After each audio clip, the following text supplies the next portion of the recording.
प्रणाम। दीक्षा जब कोई शिष्य लेता है, जब कोई साधक शिष्यत्व ग्रहण करता है, तो वह उसके जीवन का बहुत महत्वपूर्ण क्षण होता है। आपने देखा होगा ओशो के जब ध्यान शिविर होते हैं, कई कार्यक्रम होते हैं, तो उसमें जब कोई व्यक्ति दीक्षा लेता है, संन्यास ग्रहण करता है, तो उसमें वह चीखने चिल्लाने लगता है, रोने लगता है, जोर-जोर से हँसने लगता है। और सामान्यतः जब कोई व्यक्ति देखता है, तो वह सोचता है यह कौन-सा पागलपन है, यह क्या पागलपन हो रहा है? या कई लोग सोचते हैं शायद नाटकबाज़ी हो रही है। तो ऐसा क्यों होता है? इसके बारे में आज मैं कुछ बात करूँगा और वह महत्वपूर्ण साधक के लिए वह क्षण महत्वपूर्ण क्यों है? और उसमें जो संचालक जो दीक्षा दे रहा है उसका क्या दायित्व है? उसको किस तरह से रोल अटेंड करना चाहिए? जब किसी साधक को दीक्षा दी जाती है, तो साधक की मन स्थिति क्या होती है इस पर मैं बात करूंगा। जब कोई साधक शिष्य बनने के लिए तैयार होता है, इसका क्या मतलब हुआ? इसका मतलब है वह अपने आप को पूरा का पूरा समर्पित करने को तैयार हुआ है। उसने अपनी बागडोर किसी को सौंपने के लिए तैयारी कर ली है कि मैं अब किसी ऐसे विराट के सामने, ऐसी ऊर्जा के सामने समर्पित हो रहा हूं कि मैं अपने आप को मिटाना ना चाहता हूं। जब वो जो ऊर्जा करेगी वो परमात्मा करेगा, जो विराट करेगा वो जो बुद्ध पुरुष करेंगे, उन्हीं द्वारा जो होगा उसको मुझे स्वीकार है। मैं अपने आप को पूर्णतः समर्पित करता हूँ। तो जैसे ही हमारा मन समर्पित होने के लिए तैयार होता है, हमारे मन की परतें खुल जाती है। हमारे मन का जो ये चेतन मन का हिस्सा है, जो अपने आप को कंट्रोल करता है, वो नियंत्रण उस समय समाप्त हो जाता है क्योंकि हमने अपने आप को समर्पित कर दिया। हम अपने आप को नियंत्रित नहीं कर रहे हैं। हम अपने आप को कंट्रोल नहीं कर रहे हैं। हमारा कोई अहंकार, हमारा कोई अपना वजूद ऐसा कुछ नहीं है। तो ऐसी स्थिति में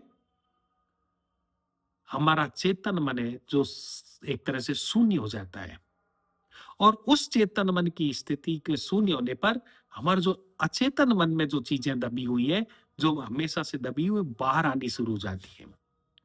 अब जब ऐसी स्थिति मन की होती है, तो अचेतन में जो मान लो रोना दबा हुआ है, कोई पुराना, तो फिर रोना बाहर आने लगता है। हंसना दबा है तो हंसना बाहर आने लगता है। और हमें लगता है यह कोई रहस्य है, यह कोई बहुत जादुई चीज हो रही है। ऐसा कुछ जादुई नहीं हो रहा है। हमारा अचेतन, हमारा ही मन का जो दबा हुआ हिस्सा है, वो ऊपर आने लगा है, वो बाहर आने लगा है। तो जिसके मन में कोई रोना दबा था, चीखना चिल्लाना दबा था, वो वैसे बाहर आने लगता है। किसी में हंसना दबा था, हंसना बाहर आने लगता है। कोई नाचने लगता है। ये सब चीजें होती हैं। तो यह कुछ ऐसा रहस्य या चमत्कार नहीं है, मैं बताना चाहूंगा। यह तो हमारे मन के ही दबे हुए हिस्से का बाहर आना है। तो वह होता है। लेकिन ये बहुत महत्वपूर्ण है। यह महत्वपूर्ण इसलिए है कि हम एकदम से खाली होने लगते हैं और वो क्षण इतना होता है कि हम खाली होकर के शून्य से हो जाते हैं और हमारा विराट से, परमात्मा से, प्रभु से सीधा संबंध जुड़ जाता है। क्योंकि जब हम खाली होते हैं तो किसी तरह के बीच में रुकावट नहीं होती और रुकावट नहीं होने से वहां जो ऊर्जा है, वह ऊर्जा सीधा ही हमारे साथ संपर्क में आती है और हम हमारे साथ एक हो जाती है क्योंकि कहीं रुकावट नहीं है। तो वह जो आनंद की स्थिति होती है, वह पहली बार शिष्यत्व ग्रहण करने पर साधक महसूस करता है। तो यह इसलिए महत्वपूर्ण क्षण है क्योंकि उस आनंद की स्थिति को जब दीक्षा कार्यक्रम होता है, उसमें महसूस किया जा सकता है। तो यह निर्भर करता है साधक की मन स्थिति पर कि वह कितना खुला हुआ है, कितने अपने आप को समर्पित कर रहा है। जितना वह समर्पित करता है, उतना ही वह उस विराट से संबंधित हो सकता है, उस विराट के अनुभव को महसूस कर सकता है। दूसरा जो संचालक होता है, जैसे ओशो ध्यान शिविरों में हम देखते हैं कि एक संचालक होता है, वह ऊर्जा देता है और इस तरह की कई चीजें हम देखते हैं। संचालक का रोल भी बहुत महत्वपूर्ण होता है। किस तरह से? जब कोई शिष्य दीक्षा ले रहा है, तो वह सीधा ही गुरु से जुड़ने की तैयारी कर रहा है। गुरु से जुड़ने के लिए वह दीक्षा ले रहा है। संचालक एक माध्यम है कि क्योंकि हम साधक उस समय ऐसी स्थिति में होता है कि वह अपने स्तर पर कुछ नहीं कर सकता। उसकी मन की ऐसी स्थिति होती है कि वो पूर्णतः समर्पित होने की स्थिति होती है। अब जब वह पूरी तरह समर्पित होने की भाव दशा में है, तो ना तो वह स्वयं माला पहन सकता है, ना वह क्या है कि शिष्यत्व को स्वयं ग्रहण कर सकता है। उसे एक मित्र की ज़रूरत होती है जो सहारा दे सके। एक मित्र की ज़रूरत होती है जो उस समय उसको सहयोग प्रदान कर सके। तो यदि संचालक एक मित्र के रूप में ऐसा काम करता है, केवल मात्र मित्र के रूप में, और अपने आप को बीच से हटा देता है और शिष्य को सीधा गुरु से जोड़ने के लिए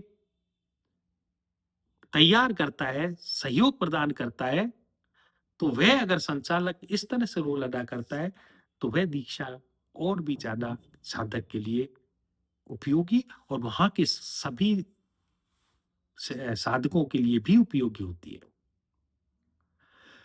क्योंकि यदि संचालक अपने आप को बीच से हटा देता है, जितना बीच से हटाता है संचालक अपने आप को, उतना ही शिष्य का गुरु से सीधा संबंध होता है। संचालक केवल एक रोल प्रदान कर रहा है, एक सहयोग प्रदान कर रहा है। अगर वह सहयोग प्रदान करके अपने आप को हटा देता है, तो उतना ही वह शिष्य को गुरु से जुड़ने के लिए एक तरह से संबल प्रदान कर रहा है। और यदि संचालक बीच में है कि मैं भी कुछ हूं, तो वह बाधा पैदा करेगा। इसलिए संचालक का रोल ऐसा होना चाहिए कि वह अपने आप को जितना हटा सके, जितना मिटा सके, मिटा दे। सीधा गुरु के प्रति समर्पित होने के लिए शिष्य को एक वातावरण दे। तो अक्सर जैसे शिविरों में हम देखते हैं कि संचालक ऊर्जा देता है, उसमें तरह-तरह के संचालक होते हैं। कुछ लोग अपने आप को खोते हैं और कुछ अपने आप को बना के रखते हैं। यदि संचालक अपने आप को बना के रखता है, तो वह उस ऊर्जा को में बाधा पैदा कर रहा है। और यदि संचालक अपने आप को खो देता है, तो वह उस ऊर्जा के निर्माण में सहयोग प्रदान कर रहा है।